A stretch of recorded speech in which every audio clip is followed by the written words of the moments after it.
Well, you know what? If the land is sick, it's not going to be profitable. It's going to be way too much bloody work, and it certainly isn't going to be fun. He doesn't have to mention the ecology. It's all part of the other three. But I think he nailed that one. If we're not having fun, it's not sustainable. And so we actually have different ways of measuring fun. Who's coming along to Underground in February? It's New Zealand's most exciting festival of soil, food and farming, and it's once again back at Greystone Wines in North Canterbury. Looking at how things are shaping up, it's definitely going to be an epic couple of days out that you don't want to miss. There's going to be interactive talks on soil health, adaptive grazing, agroforestry and farm planning, plus music, glamping, field walks, and just some incredible food. Honestly, it's a festival for people who like to get excited about topsoil and a really good grazing wedge. This year's speakers include John Chester from The Biggest Little Farm, the man, the myth, the legend, Darren Doherty, and an epic lineup of local legends like Russ and Charlotte Heel, Jodie Roebuck, Nick Gill, John King, and Jules Matthews, plus much more. I'm going to be hosting some talks on the economics of regen transition and ecosystem payments, and as always, helping out with the infield soil sessions. So, Underground Festival is on the 18th and 19th of February 2026, and you can purchase 1 or 2 day tickets that are now live up on undergroundfestival.co.nz. Hopefully, I'll see you there. Welcome back to another episode of the Force of Nature podcast. Today's special guest is someone I'm very pleased to have on, and Dave Pratt, who I've followed for a long time. You'll be familiar with him from Ranch Management Consultants and Ranching for Profit in the US. How are you today, Dave? Doing well, thank you. It's a real pleasure to have you on, and I really enjoyed your book around healthy people, healthy businesses and healthy landscapes. There's plenty of good gold in there, and I think it still really applies to us in New Zealand as well. Well, thank you. I appreciate that. There's another one you might enjoy called The Turnaround. Yep. That's completely different than the first book. It's more of a story about some alumni and their neighbors and the struggles they have, well, that we all have. You know, it's one thing to talk the talk, it's another to walk the walk. Absolutely. And, totally agree. It's a story of them learning to walk the walk. Yeah. So, Dave, succession is becoming quite a huge issue here in New Zealand, and you've said in some of your past work that most ranch and farm problems are actually people problems disguised as production problems. Well, how do you see this playing out in succession situations? Well, let me explain that. You know, it's pretty rare to find a problem that you can't find a solution to, whether it's ecological or production or economic or financial. And it's not because I'm so smart or anything. It's just the answers are there. They can be had. What's a lot more common is, well, it's pretty rare for somebody to be in business completely on their own.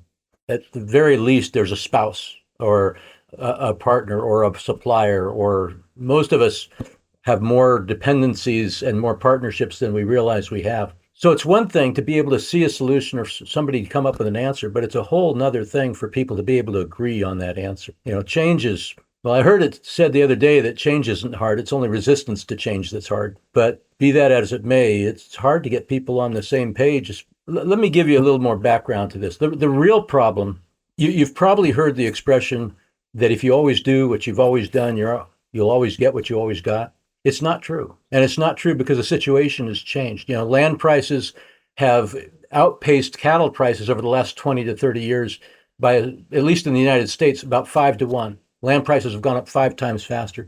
Same with fuel prices, maybe not to the extreme that land has, but they've doubled. They've gone up twice as fast as cattle prices. So if you do the same things that you did 20, 30 years ago and expect them to work as well today, you're going to be disappointed. They're not going to work in this environment. And it's not because what you were doing then was wrong. It's because the environment has changed. The problem is that because the environment's changed, if we don't do things differently, we're not going to be as successful. But the problem is if we will not do things differently until we see things differently. Now, let me explain that a little bit. If I believe, I'll just take a really simple example from the US. If I believe that the key to success in ranching is to wean a big calf, well, I'm going to have big cows. I'm going to probably calve early. I'm going to feed a lot of feed. I might even creep feed the calves. And lo and behold, I'll get a big calf. Because what I do, the things I do will determine the results I get. But the things I do are based on the beliefs that I hold. And so as long as I hold that belief that I need to get a big calf, I'm going to do those things and I'll get a big calf.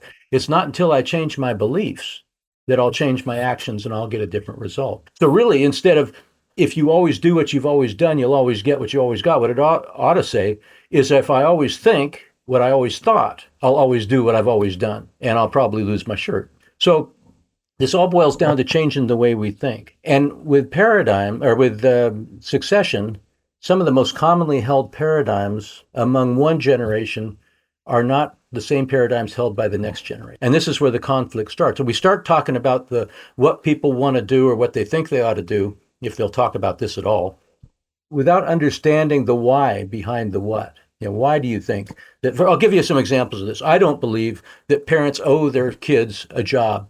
I don't believe parents owe their kids an inheritance. I believe that dividing land among heirs is a crime against agriculture. The biggest problem that American ranchers face is the fragmentation of land. It's really, really hard to put a viable place together. I believe that gifting wealth cannot make up for intimacy withheld. I was working with a rancher a long time ago, and this is right after my son was born. It was an emergency C-section, and I got to scrub and go in for the operation.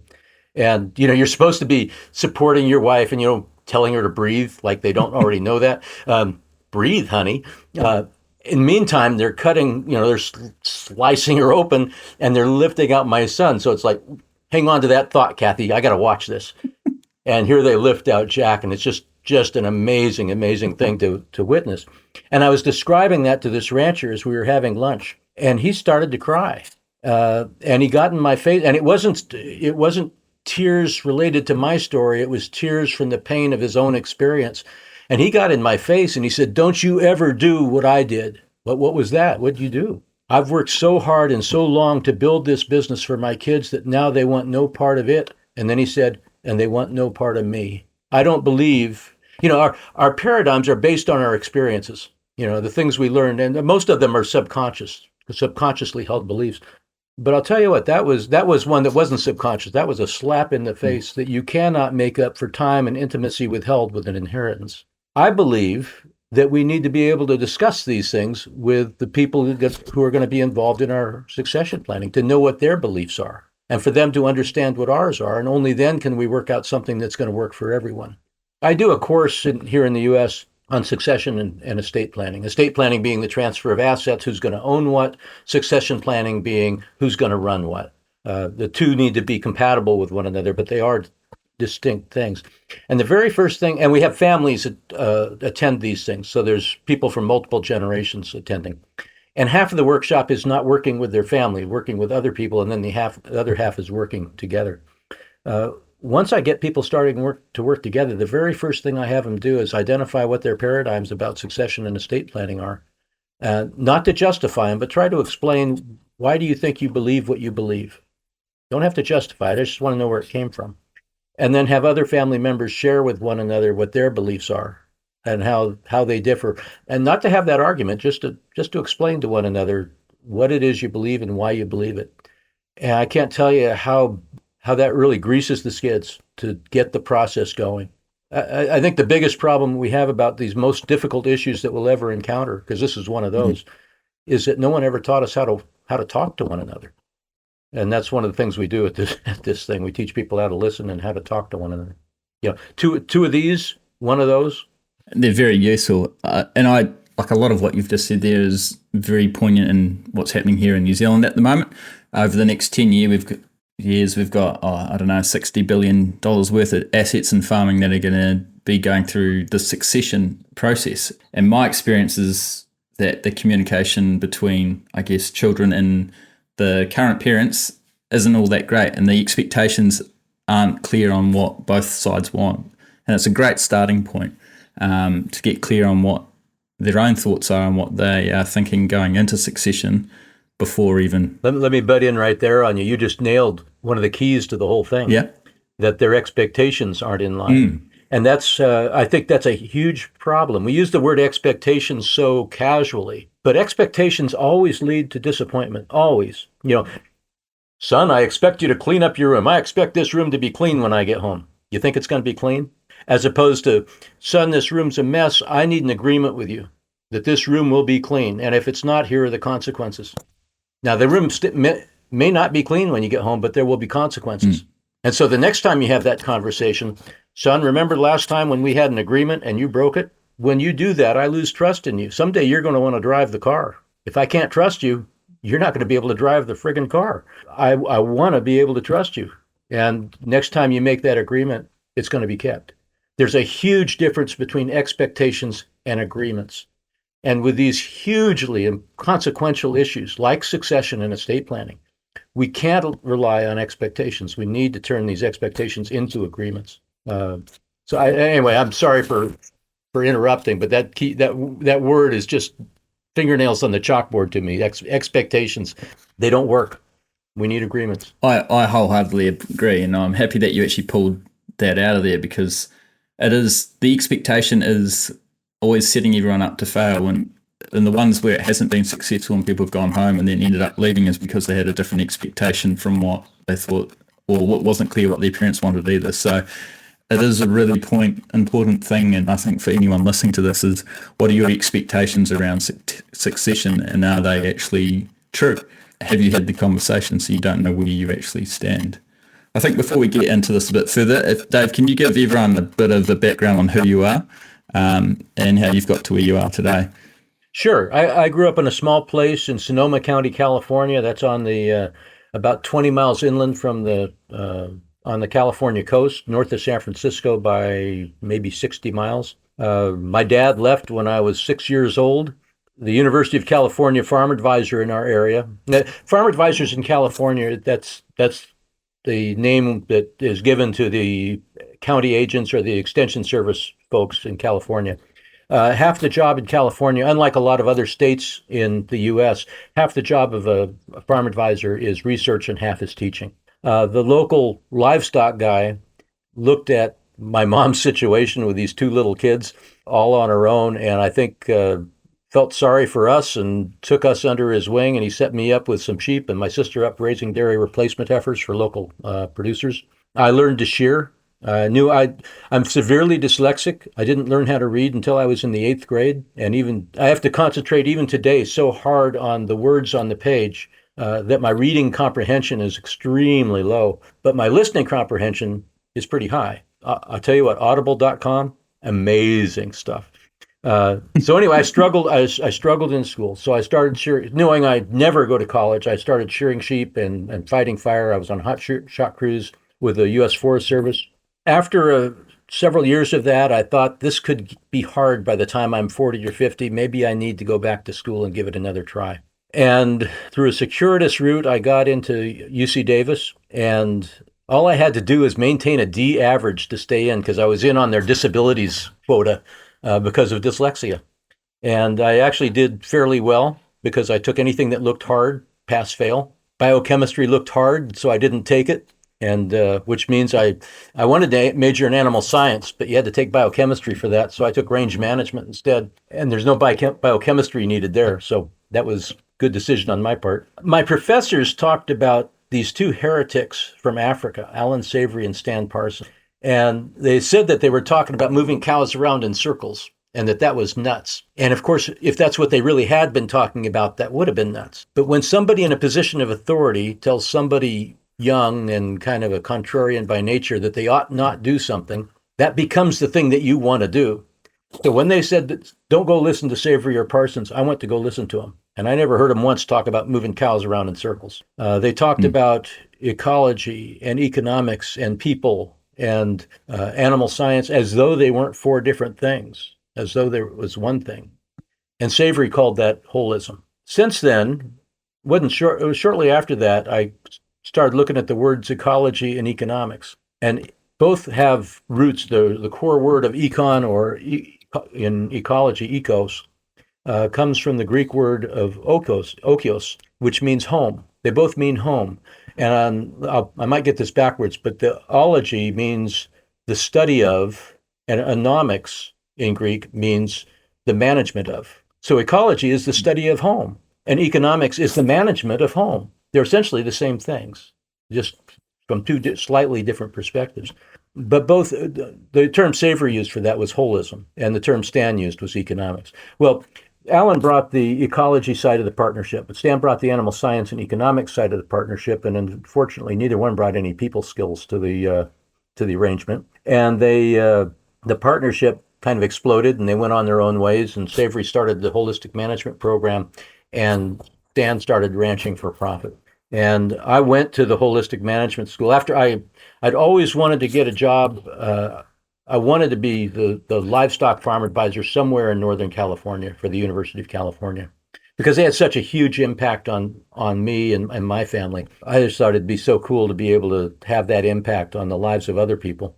Shortly after getting that position, my dream job, I went to the Savory program, and then I went to Ranching for Profit, which is the school that Stan started. And the holistic management program was cool. It really got me thinking about a lot of things. But the difference between that and the Ranching for Profit program was that when I left holistic management, I had all these ideas, but I didn't know what to do with them. When I left Ranching for Profit, I had a plan. I had all these ideas, and here is exactly what I want to do about it. And so my research program with the university was taking these, especially the ecology and the grazing concepts, and applying them in the annual grasslands of California. And how do they work here? One of the things we get into in the Ranching for Profit stuff in a fairly big way is getting a farm or a ranch in sync with the environment that you're in. Most ranchers in California were calving in October. In fact, they still are. The deer have their fawns in March and April. So we took a fall calving herd, I should stick to the months and not talk about fall and spring since we're working in different hemispheres. But we took an October calving herd, which is fall for us, and we transitioned them to calving 1st of April when the deer were having their fawns. And this is about 35 years ago that we did this. And supplement costs at that time were about $350 a cow. For the traditional management, we reduced them to $13 a cow. We knocked over 90% of the cost out of keeping a cow. And the value, so we knocked $300 out of the direct costs. Our calves were worth about $50 less. So our margin improved by $250. And without feeding the hay, it was less work, less capital investment because you don't need the machinery, all this other stuff. It became a no-brainer. I mean, not making a profit would have been like trying to fall out of a boat and not hitting water. And needless to say, it was extremely controversial within the university because the recommendations that the university was making for years and years and years were about weaning those big calves, which meant you had to calve early. Back in October, you had to pump feed to the cow and all this stuff. And we were saying, no, that's wrong. We're 180 degrees. In fact, our calving season was 180 days different than what their calving season was. You couldn't have been more backwards. Anyway, it became clear that staying in the university was going to be really, really uncomfortable. And I had, shortly after taking Stan's school, he asked me if I was interested in starting to teach with him. And I'll tell you what, for me, that was like Garth Brooks asking you to sing harmony with him. I mean, I'd never seen somebody who was as effective a teacher as Stan Parsons. And when he asked me to work with him, I thought he was kidding at first. And then I had applied for a transfer within the university and asked him to write me a letter of recommendation for it. And in that letter, he mentioned that he'd offered me a job and was disappointed that I'd turned it down. And that's the first time I realized he was serious about that. And so I picked up the phone, let's talk. And within a year, I was teaching the school in Australia. And then he thought, the further away you go from home, the more people think you know. So I could teach it in Australia and be okay. And you can probably take this out, but one of the things I remember at that school, at the end of the school, a fella came up to me and he said, at the end of this, at the beginning of this week, I thought your bloody accent was going to be awfully annoying. And he said, oh, but it wasn't nearly as bad as I thought it was going to be. And that was a compliment. Thank you. Yeah. So I called my wife that night, Kathy, these people think I have an accent. And what's more, they think it's annoying. And she said, oh, don't worry about that. There's a lot of things more annoying about you than your accent. So anyway, it's good to have support at home. Anyway, so Absolutely. When Stan wanted to step back from the company and retire, go back home to Africa, he asked me me and my wife, Kathy, if we wanted to buy the company and take it on. And after a short deliberation, it was getting politically difficult with the university, so we took it on. And that was a steep learning curve because we realized once we bought it, we had not bought a business. We bought a collection of assets and a bunch of jobs. And a business is something much different, much more than just a collection of assets and a bunch of jobs. And I remember a friend from Australia was visiting, and he said, how's it going? And I said, at least we bought ourselves a job. And sometimes you have to hear yourself say something out loud to realize the lunacy in it. And Kathy and I looked at one another, That's the problem right now. This isn't a business. And so we started practicing the things that we teach and took one of the things I tell people is that you can't, by definition, you cannot run a sustainable business on unsustainable effort. It's, Mm. we wear our work ethic like a badge of honor. Like, oh, nobody can work harder than me. And when I hear somebody say that, they'll say, I haven't taken a vacation in 30 years, as though that's something to be proud of. And I just think, wow, is it that bad that you can't get away? Your business your farm is so reliant on you that you can't escape. Even if you don't want to, that's beside the point. You ought to be able to. But Mm. Kathy and I were in that situation where we did not own a business. In fact, we didn't own a job. The job owned us. And so we took the next, well, you can't run a sustainable business on unsustainable effort. Sometimes the process of turning this collection of jobs into a business, that is unsustainable effort, but it only takes a couple of years to do it. You can see that light at the end of the tunnel. And so you can keep that up. And on the other end of that is a much, much easier place to be. And it probably took us 2.5 years to get to that point. That was a tough 2.5 years. But after that, the trajectory was nothing but fantastic. And if a funny thing, we were making more profit, we were serving more people and serving them more effectively and not working as hard in doing it. That saying of yours is probably my favorite saying that you have and I think it really applies to a lot of the work that farmers do. I guess that 2.5 years, did that influence some of your teachings in Ranching for Profit? I think it made me a better teacher because before it was just theory. And then after that, it was lived experience. That thing that this work ethic we have. And I admire people who have a great work ethic, but I also worry about them. I grew up that, let's say people's paradigm about money. How do you make money? Well, you go to your parents when you're young and say, "Hey, mom, dad, I need $10." They're going to tell you to do some chores. They're going to tell you to do this, and then you get $10, maybe. And the lesson we learned from that is to make money, we have to work. Your parents don't say, "Well, why don't you go start a business? Why don't you go invest what you have and get something back for that?" They tell you to get a job, or they give you a job. So we learned that to make money, you have to work. And the corollary is to make more money, you have to do more work. And so that's what we grow up with is that we have to work to make money. And the problem is some of the work we do doesn't make money. In fact, some of the work we do costs us money. But we never make the distinction between the two different types of jobs that the ones that actually work. There's a rancher in Alberta, became a good friend. He comes to the school, came to learn the grazing stuff and realized early on that he needed to learn the finances and economics. He has cow-calf. He's backgrounding the calves. He's raising the stockers, raising his own replacements, putting up hay, doing a few other things. Crunches the numbers. This is a business that's making a $300,000 economic loss. Their eyes might go wide at that. How is that possible? Especially when it's been happening year after year after year. A lot of people are making that magnitude loss when you consider the true definition of economics. A profit is you've got to be able to pay rent for the land, even if you own it. The livestock cannot own it. The livestock have to rent it. So the operating business is different from the land investment. The operating business must rent the ranch. Can you pay the full cost of labor to everyone who works there, even family members? Can you pay interest on all the assets used? The equipment, the livestock, everything. Even if you own it, let's pretend you had to be a startup company. You'd have to be borrowing lots of money. Could you afford to pay the interest on it? Can you pay all of the other production costs? And after doing that, would there be something left over? And the answer for probably 97, 98% of North American ranchers is no. They still get by because they own the land, so they don't really have to pay rent. They may own the livestock and the equipment already, so they don't really have to pay the interest. If they haven't been through our program, I'd be hard-pressed to find an American farmer or rancher who actually pays themselves what it would cost to replace themselves. And yet we all believe that we've got to work harder and harder and harder to make money. That's not the answer to making more money if this is a business. If it's a job, then that's the only thing you know how to do. If it's a business, there are other ways. Yeah, I think that's a pretty poignant thing. If you look at what's happened here in our sheep and beef farms in New Zealand, which are probably very similar to the ranches in the US, it's probably the same case. And I'd probably go out on a limb and say 99 or 98% of farmers in that wouldn't be paying themselves a fair wage or wouldn't be working their business separate from the land business and the livestock business as well. So how do you create that paradigm shift for them to start looking at their business like that? Stan Parsons, he used to start his schools by saying, I can't, he would paraphrase, I think it was Plato.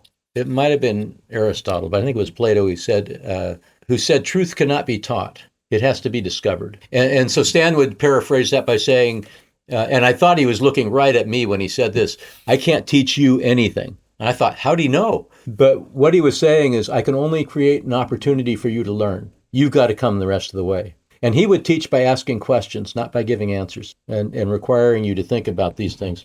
I show the 4 different ways there are to make money. I'm not teaching the schools anymore, but when I did teach them, within the first half hour, I'd be showing people the 4 different ways to make money.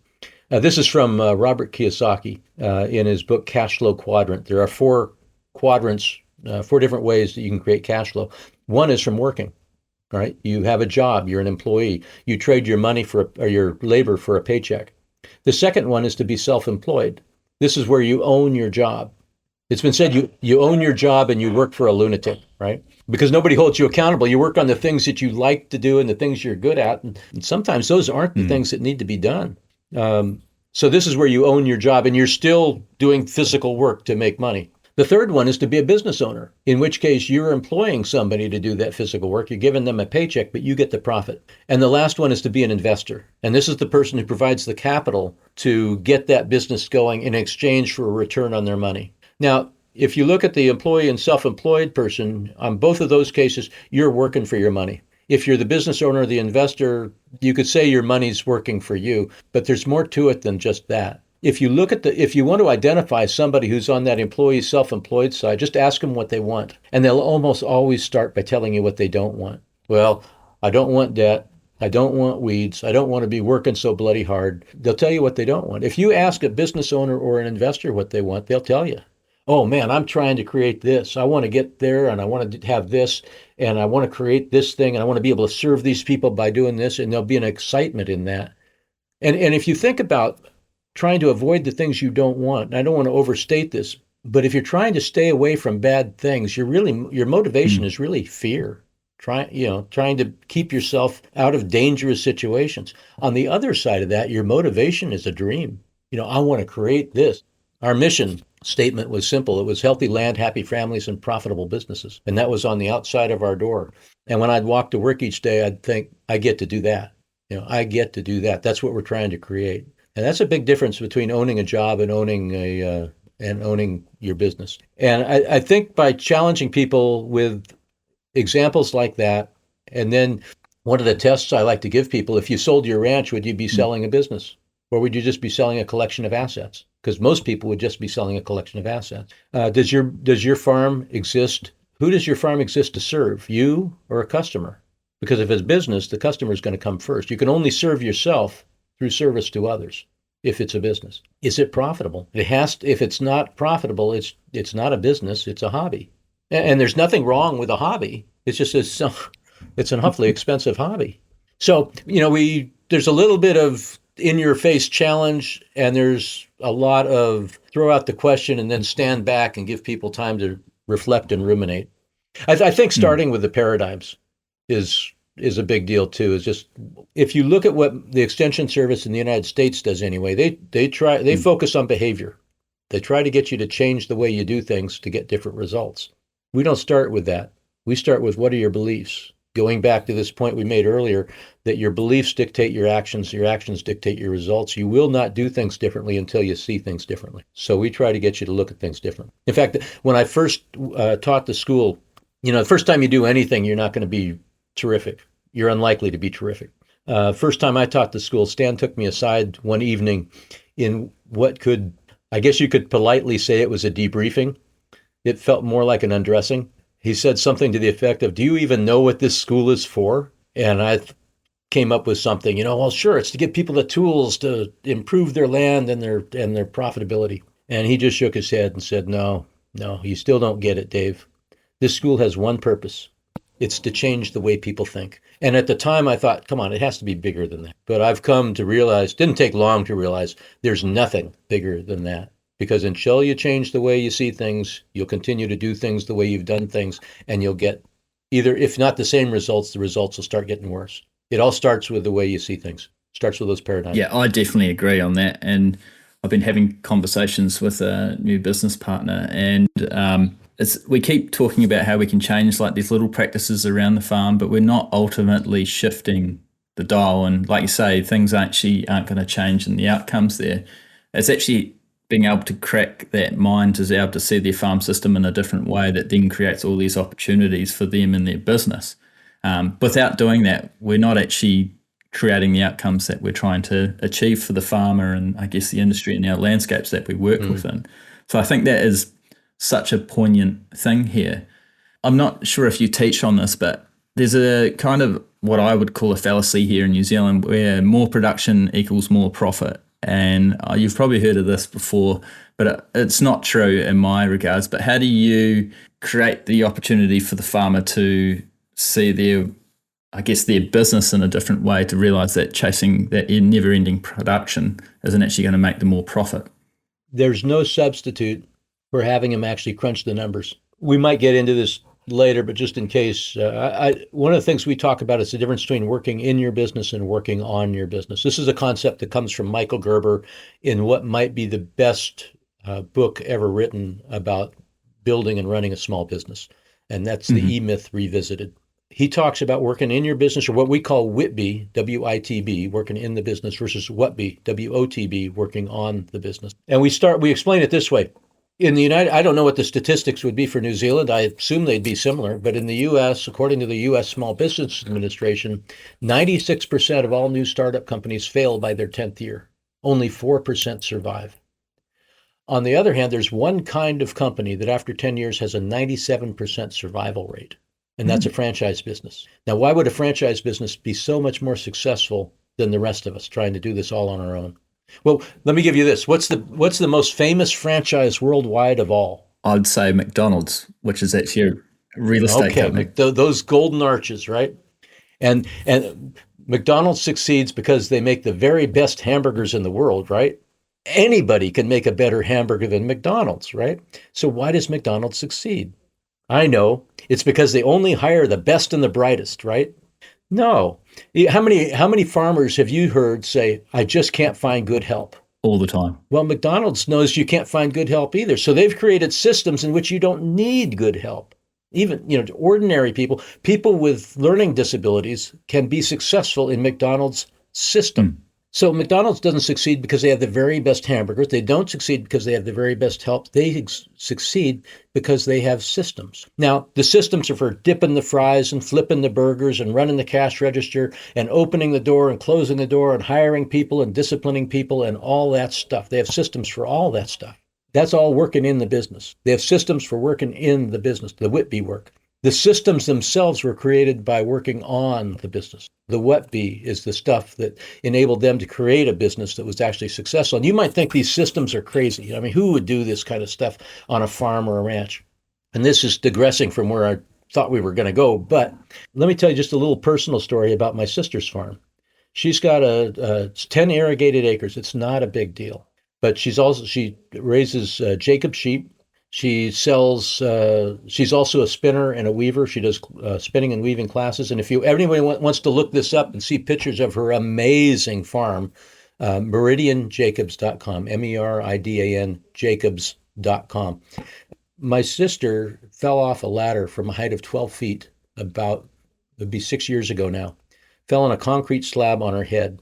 Her son found her after she'd been laying there for an hour, maybe 2 hours unconscious with blood coming out of her nose and coming out of her ear, rushed her to the hospital. Her husband called me and said, you better get over here quick. She only lives about 20 minutes away from where I live. And the surgeon came out and said, she's not going to make it. Pardon me if I get a little emotional about this. This was a tough night. And I've since learned that brain surgeons are basically assholes. They tell you the worst case scenario so that when something better happens, they can come off being the hero. But she did survive the night. Then they said she'll probably never talk again. She'll probably never walk again. Well, and they cut out a it'd be about 8 by 8 centimeters out of her skull to release the swelling and be able to stop the bleeding. And then they reattached that This happened in the first week of October. They reattached that piece of her skull in February. It was, I mean, her head wasn't together for 4 months. And only after that did the recovery really begin. Needless to say, she was incapable of doing any physical work on the farm. In fact, she was incapable of doing any physical work on the farm for over a year. How does a farm like that survive? Well, she had systems for almost everything. Now, one of the things she had was something that's called a CSA, at least that's what we call it, Community Supported Agriculture. In other words, she sold memberships to the farm so people from the community could come out and be part of things, and they'd get lamb for the freezer, or they'd get garments if that's what they wanted. But they'd also come out and do some work on there. And you can imagine a bunch of people from town coming out who have no experience in agriculture, coming out and screwing everything up working on the farm. So she had to have systems in place, procedures in place, so people wouldn't screw things up. That's what saved her bacon. When she was incapable of working on the farm, working in the business anymore, here were all these procedures. Here's how you do it here to get this result. She has a farm store. That farm store was open, and the people in their farm club were running the farm store because there were procedures to be able to do that. And how many people do you know that have it all up here and nothing down here? And if that's the case, it's not a business. And it's so dependent on you, and you put your family members and the people you care about in such a vulnerable position when that's the case. And you might think, we all think we're immortal, that nothing's going to happen to us, but we have 3 people involved in our alumni program, all younger than me. One in their late 20s, one in their early 60s, and one in their mid 50s, who died suddenly this year. One from an accident working livestock. Another one just had I guess a heart attack out in the field. And no particular stress is going on, but just boom. We are, we're not immortal. And if we care about the people that we say we care about, maybe we ought not leave them in such a precarious position. We all know this is a dangerous profession we're in. Maybe we ought to behave that way, recognizing that. Anyway, what the hell were we talking about? Well, I think that's quite an important thing. How does a farmer or a rancher recognize that they're stuck working in the business rather than working on it? What are some key things that they can observe when they're getting caught in, I guess, either part? That's a really important question, and it's a really simple answer. We apply the 80-20 rule. It's also called the Pareto principle. The Pareto principle says that 80% of your results are produced by 20% of your work, or 80% of your headaches are caused by 20% of your clients. 20% of your clients produce 80% of your income. This 80-20 rule tends to apply to a lot of things. We apply it to working in the business versus working on the business. Now, I don't know a farmer who works a 5-day week, but let's pretend that you did work a 5-day week, like somebody running a shop in town. What's 20% of 5? And Conan, this is the hardest math I'm going to ask you to do today. What's 20% of 5? One day. It's 2. It's 2 mornings. 2 mornings, yep. Right? Now, why would I say 2 mornings instead of 1 day? Because I guess in the mornings you think better, and that's right. You're unlikely to get a farmer to take a whole day off in the office. Well, I don't know that you could. I mean, even if you could, yeah. This what-be work is so intense and requires so much creativity and so much focus. I don't know that somebody can work that hard all day long. And besides, when are you freshest? When are you most alert? When are you most able to come up with a new idea? It's usually in the mornings. Maybe after that first cup of coffee, but in the mornings. Stan Parsons used to make a distinction between $10 an hour jobs and $100 an hour jobs. These days, I think maybe we ought to look at, maybe it'd be $20 an hour jobs versus $1,000 an hour jobs, maybe today. But in those morning hours, what is it we're doing? What are most people doing? For the most part, they're doing those $10 and $20 an hour jobs. And they're not ever getting to the $1,000 an hour jobs. And if they try to do the $1,000 an hour jobs, they're not getting to them until the end of the day when they're beat up and tired and exhausted, and they're not worth $10 an hour. You can't do $1,000 an hour work in your $10 an hour time. So we tell people 2 mornings a week to work on the business. And by working on the business, this is doing what that fellow I mentioned up in Canada did, of evaluating all the enterprises and finding out that only one of them worked. In fact, put a period at the end of that story. He was, backgrounding the calves, raising the stockers, raising his own replacements, doing his hay. He found that everything, when you looked at the gross margin of the enterprise and subtracted the overheads, that everything was losing money except the cows. And so he got rid of everything. except the cows. Now, he had all this extra grass because he's not doing the stockers, he's not doing the heifers, he's buying his replacements and all this stuff. And so I believe he was able to almost triple the cow herd. Maybe not quite that, but more than double the cow herd. So let me ask you this. Is running twice as many cows twice the work as of running half the cows, provided they're in the same herd? No. It's probably 5% more work.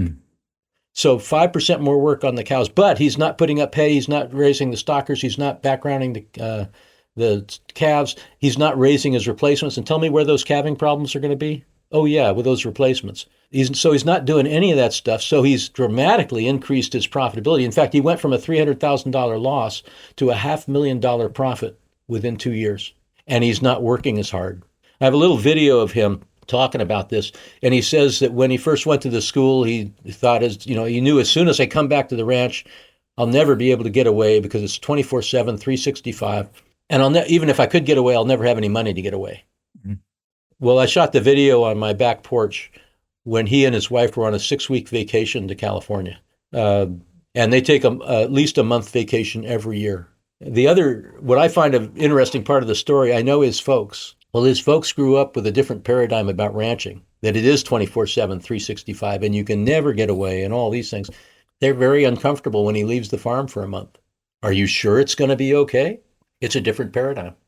Anyway, if you're taking 2 mornings a week, if you actually have an office, and if you don't go in there to play computer games, you go in there to work, it's very likely that that you're on the right path.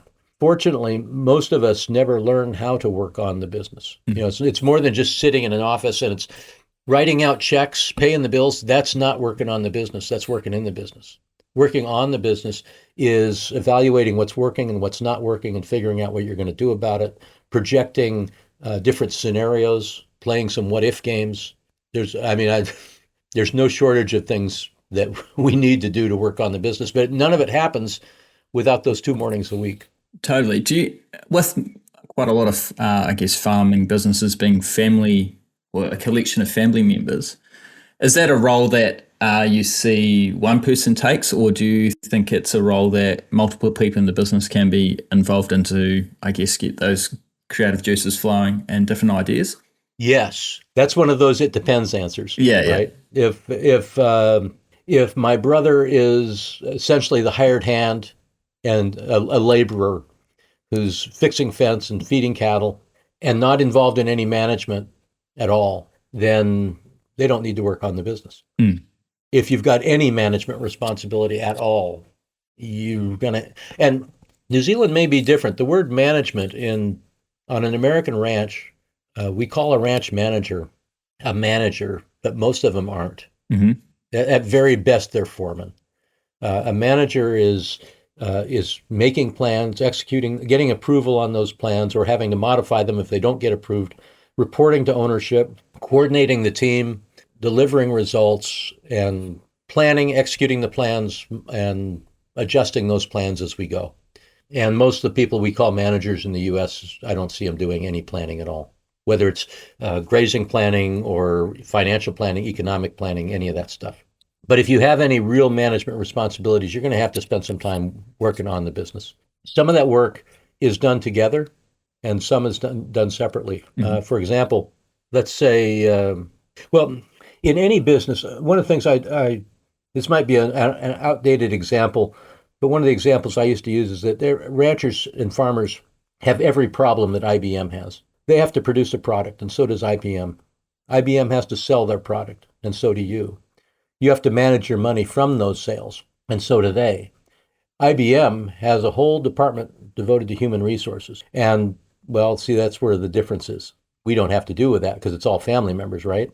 And family members in a business are so much easier to organize and hold accountable than that's not right. It's easier to manage non-family members in a business and to hold family members or non-family members accountable in a business than it is family members. I mean, how do you hold your brother or your father or your daughter or your spouse accountable in the business without having a food fight at the dinner table? Hmm.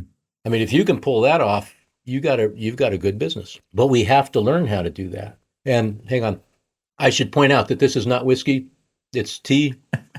When Kathy and I took on when we came to the realization that ranch management consultants was not a business and we needed to do something about it, the very first thing we did was make a list of all the different results that ranch management consultants had to produce to be successful.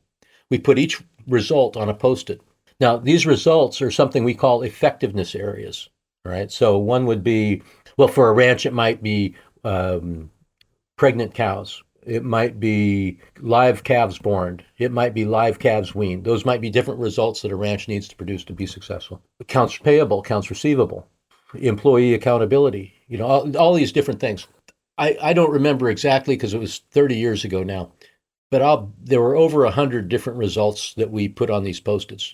And then we started taking each Post-it and grouping it with other Post-its that had similar results on it. And once we had those groups, and I think we had about 10 or 12 groups, we started putting names on those. What do all these things have in common? And what we put on them is job titles. We had, this was the director of schools, the director of alumni programs, marketing, whatever it might be. So we had all these results, we organized them in positions, and then we organized them on a chart showing who would be accountable to whom. We didn't have any names written in at this point. We just had the jobs and how they should fit on this chart. And only then did we start assigning those roles to the person or people who could be most competent in them. I believe that when we took it on, I think I had 7 different roles, 7 different job titles. Over the course of time, we hired somebody else who took on a couple of them and somebody else who took on 1 or 2 of them. And when we were done, I think I still had 3 or 4 of them. But when this becomes a business, one of the very first things you're going to do is start creating this organizational structure. Because here's the other paradigm we have about work, that work is about producing, it's how you earn income. And one of the things I tell people is work is a waste of time unless it's producing the results you need. So let's identify the results. And in fact, if you think about work, what makes you feel really good about a day's work? Isn't it being able to look back and seeing the results you produced? I think producing results are probably the most motivating thing that about work we can possibly have. You look back at the end of the day and see a line of fence you built or a stretch of fire line that you and your crew built and maintained. It's hard to find a much better feeling than that related to work. So rather than talk about how long somebody works or how hard somebody works, let's talk about the results they're supposed to produce. Because that's the thing that's fun about work anyway, is producing those results. And that's what effectiveness areas measure. And so we'd put these positions together based on here are the results you want to produce. And even when we'd hire somebody, their job would have maybe 2 or 3 effectiveness areas. And then we'd tell them, now after 6 months, after you've mastered these, we want to add this one to it. And when we add that one to it, it comes along with a pay adjustment because we gave cost of living adjustments, but we never gave raises unless there was an increase in responsibility. Mm-hmm. And so people want responsibility. So that's the cool thing about this. It just builds on itself. But it's a much different way of thinking about work. It may seem, I don't know if it sounds like it's very different, but when you start really digging into this and focusing on work is about producing results, so let's focus on the results. And this is also to keep people from stepping on one another's toes. So, I thought you were going to do it. You thought I was going to do it, so nobody did it. Mm. Who is accountable? And this is the way you start creating accountability within a family business, outlining who is responsible for what, who has the authority for what, and how you delegate. This is huge. How you delegate authority without losing control. Mm. Another family example, I have a brother-in-law worked on a family dairy. He was the stepson of the owner of the dairy. And the owner of the dairy would come to me and say, when is he going to take some responsibility, the stepson-in-law, when's he going to take some responsibility? My brother-in-law would come to me and talk about his stepfather. When's he going to give me some authority to be able to make things happen? What the owner didn't get is you can't expect somebody to take responsibility unless you give them the authority to make decisions. What he was afraid of is that giving authority, he would give up control. Mm. But what the organization chart does, what it gives you, and I know this sounds crazy, an organization chart for a family business, there isn't a business where it's more important than a family business because it gives you the ability to delegate authority without losing control. The father-in-law, let's say he's the COO, Chief Operating Officer, and let's say the stepson is the managing production director. The production director comes up with a plan. he has to submit it to the COO. The COO either says thumbs up or thumbs down. If it's thumbs down, it has to be specific enough so the plan could be changed. So next time it gets presented, there's a chance it's going to be accepted. Mm. So because the COO can say thumbs up or thumbs down, he hasn't lost control. And quarterly, let's review the plan and make sure it's proceeding the way it's going to be it's supposed to proceed. And if it's not, let's figure out how to make changes. But this organization chart and these effectiveness areas are huge in separating out those roles within a family business and being able to hold people accountable for those roles and letting them know exactly how performance is going to be measured. If our family farm is a real business, we'll have these things. But the problem is, growing up, we learned how to raise sheep, raise cattle, grow crops. No one ever taught us how to do this other stuff. Mm. And if nobody teaches you, where are you supposed to learn? How are you supposed to know? And then the other thing that gets in the way is the work ethic. We take these 2 mornings to work on the business, and we feel guilty when we're sitting in the office working on this stuff because we ought to be out pounding posts. At least that's the way we feel. But pounding posts isn't what's going to make you money. It's working on the business that's going to make you money. Yeah, I think that's a very important distinction. Do you think having that role clarity would help going into the succession phase with a family business as well? That is succession. Yeah. I mean, what we do is take the organization, these roles as it exists today, and then we project how the roles may change over time. For example, we had our organization chart changed, not in terms of, well, it certainly changed in terms of the people in those roles, but the roles changed too. Used to be when we started out, we didn't need a social media director. Mm. That became a critical role in our business. So there was a new position added. You might start a new enterprise. Well, there's going to be somebody in charge of that enterprise. You might get rid of an old enterprise that's just not working. Well, that role disappears. So the organization chart, in terms of the roles, are going to change, but the names in those roles certainly will change over time. And that's what a succession plan is. It's the projected organization chart. That's not all it is, because in addition to saying, instead of saying, Junior, Conan, someday this will all be yours. No. Conan, right now you're the cowboy or the farmhand. 10 years from now, I'd like you to be the division manager for the livestock division. Here are the responsibilities that go along with that. Here's the training I think you need to have in order to be successful in that. Is that something that interests you? That's a succession plan. But it all starts with that projecting that organization chart. I think that's it's almost like a change in leadership, or recognizing that if you are making those decisions, that you're actually in a leadership role, and it's a really important part of that people development, whether it is a family business or not. So I guess as pharmacists kind of flip that switch that I'm actually a business leader and I'm a leader within my business, how do they, I guess, change that mindset? And then how do they become, I guess, more of a proactive leader rather than, the old reactive trying to put out the fires constantly after they've happened? I think the answer to that is sort of I think it's a combination of the things we've already been talking about the 2 mornings a week and having the organizational structure to clarify roles and putting people in those roles because they're the best. You'll find some roles in a business that there's nobody qualified to do them. Mm. But if they've been identified by the results that need to be produced, you have to have that role. So these are things you would either contract out with somebody else to do or hire somebody to do, because you can't do without, because they've been identified as critical outcomes. I think the biggest trap, you were asking about traps. I think the biggest trap we fall into is the guilt people feel for not doing the physical work. Mm. A trap. I think it's a trap that we think of this as a lifestyle, not a business. We convince ourselves if we were to run it like a business, and that's another phrase that just gets to me. When somebody says, we really ought to run it like a business, what are they acknowledging? That the farm is in a business currently. That it's not really a business. We got to run it like a business. No, it is a business. Let's run it. My daughter's an actress, and she loves Shakespeare. Shakespeare's a lot of work for me. I have a hard enough time with regular English, let alone that English. But she's very good. Who would have thought you could make your living as an actor, unless you're Meryl Streep or something like that? But she makes a living as an actor, and she's very good. I asked her one day, how do you memorize all this dialogue? All these lines, just a ton of stuff.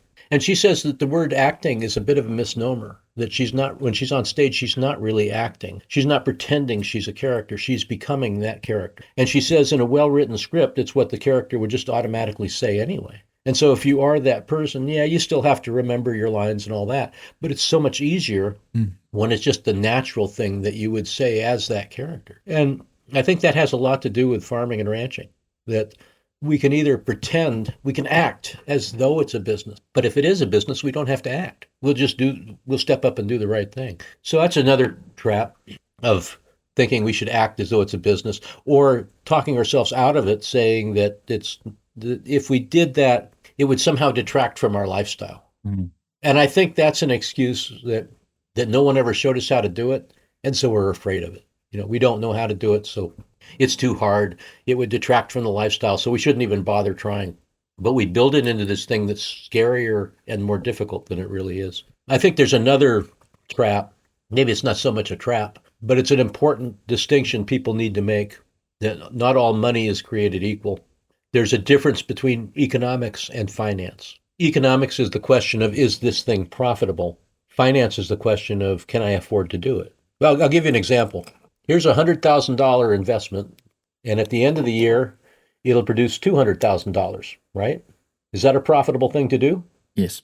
That's a really profitable thing to do. I should do that. But where am I going to come up with $100,000? So economically, I should do this thing. Financially, can I do this thing? Now, there's two parts to finance. One is, can I come up with $100,000? And two, if all this income happens at the end of the year, how do I pay my bills in the meantime?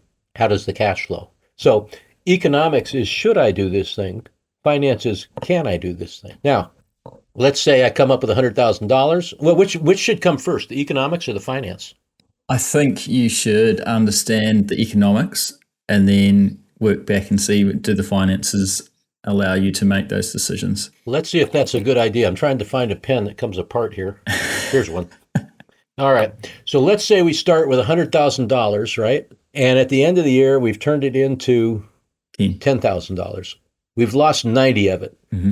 Do you want to do that? No. So we don't have to worry about the cash flow, and we don't have to worry about finding the $100,000 because it wasn't profitable to start with, right? Yeah. So there aren't many things you can say always about, but one of them is this. Economics always comes first. And yet we don't make the distinction between those two things. No. And it's a hugely important distinction. That economics is, should I do this? Finance is, can I do it? Don't worry about if you can do it until you figured out if you should do it. That make sense? Yeah, absolutely. I think that's a great question to ask. I went through that with a guy that's got a finance degree from Wharton School of Business. He said, I never understood finance until you explained that. And he's got a degree in finance. Yeah. Oh, that's good. Do you think that's one of the, like, of all the ranchers and farmers you've worked with, not only just in the US, but in Australia as well and other parts of the world, do you think that's one of the really key principles for them having success going forward? Is what?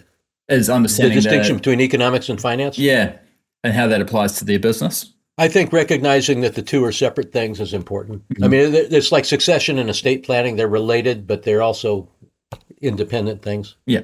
So if we do pull it out into some principles, what are some of the common themes you're seeing in, I guess, successful ranchers or farm businesses? Well, the two mornings to work on it would be number one. In the U.S., I think it's building a business where nature does most of the work. Mm-hmm. That's in sync with nature. So many ranches here are built to fight nature, and that's expensive and that's exhausting. There's low overhead. The low cost business usually wins, and yet Stan used to say you cannot starve a profit into a business. So the lowest cost producer is probably going to lose their shirt. But most high cost producers are high cost because they're built to fight nature. So working with nature, keeping the overheads low, having good margin per unit, gross margin per unit measures the economic efficiency of the production unit. We need good gross margins and we need adequate turnover.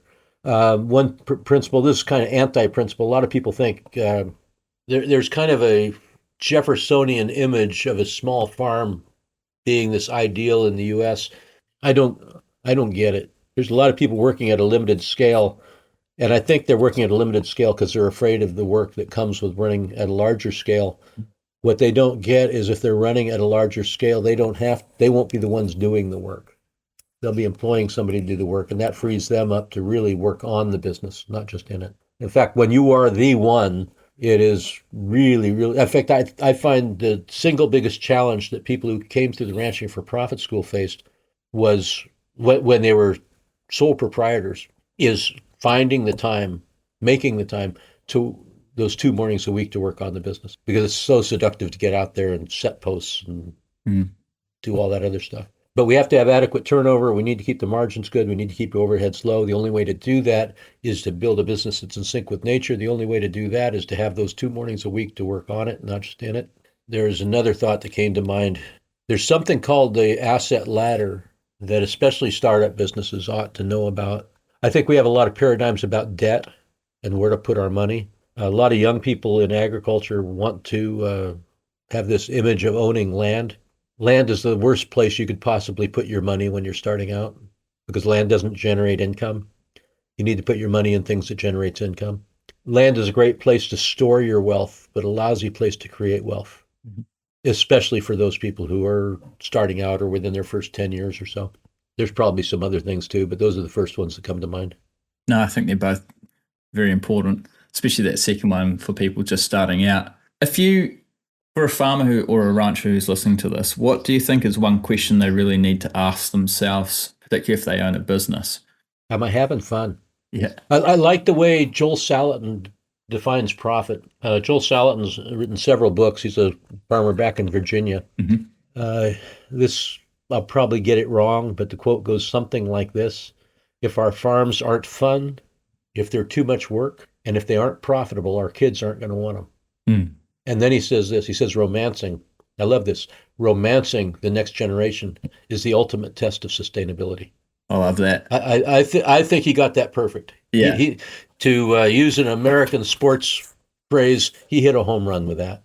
If you notice, in college here, if you have, some colleges have courses on regenerative agriculture or sustainable agriculture. Most of what they focus on is ecology. But it's not sustainable if it's not profitable. It's not sustainable if it's not fun. If you'll notice in Joel's definition, there's one thing that, at least on the surface, seems to be missing. He said if it's not fun, if it's not too much, it can't be too much work, and if it's not profitable. He didn't say anything about ecology, does he?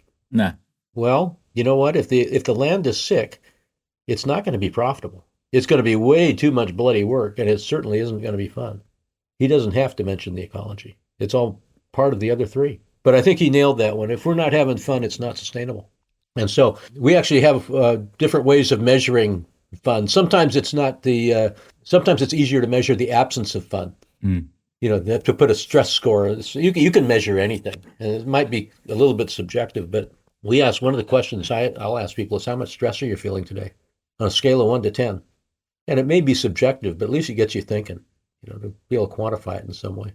Yeah, I really enjoy that concept, and I think could be quite a good KPI for people to bring into their business. Am I having fun what I'm doing? Do my kids see what I'm doing as fun, or something they would like to do in future as well, particularly if you're thinking about the succession piece? If you do a weekly meeting with your team, and this is hard when you're working just you and your brother or you and your wife, to have the discipline to sit down and have your weekly meeting to figure out who's doing what this week and get coordinated. But a great way to start that week is, how are you feeling? How did you feel last week on a scale of 1 to 10?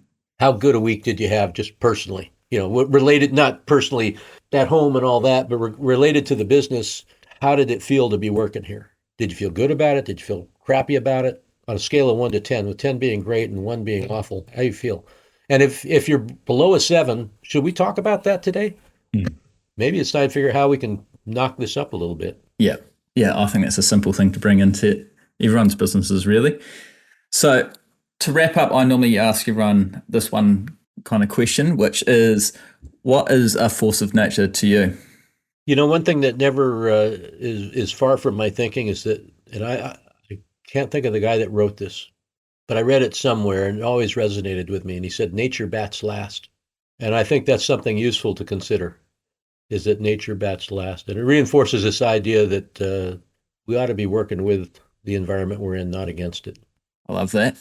It's kind of similar to, I always like to say that nature's got deeper pockets than you do. So the more you fight her, she's going to win eventually.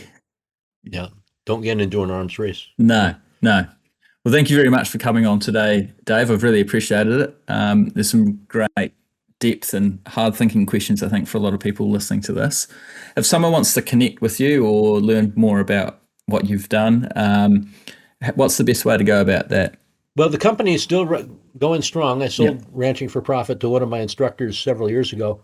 And if they want to learn more about that, it's ranchingforprofit.com. There is a YouTube channel that's got lots of videos, some of which I've done, some of which they've done. All that stuff's accessible for free. There's a twice monthly column, or blog column called Profit Tips. And I believe that subscribing to that is still free. Yep. And if they want to get a hold of me, I mean, I tell people I'm retired, I'm not dead, so I'm happy to talk to folks. If they want to email me, they can get me at pratt@ranchmanagement.com. That's Pratt @ranchmanagement.com. And I don't check my email every day because I'm a lazy retired person, but I will get back to them. And it might take a day or two. And when I'm on the road doing something, I'm not one of those people that sets something up on my computer that says Dave's unavailable until such and such. So it could be a week before I get back to you, but I will get back to you. Awesome. Well, thank you very much for your time today, Dave. I think we've covered some really important stuff in regards to business and running a profitable farm business. So thank you very much. I really appreciate your time. Cool. Thank you.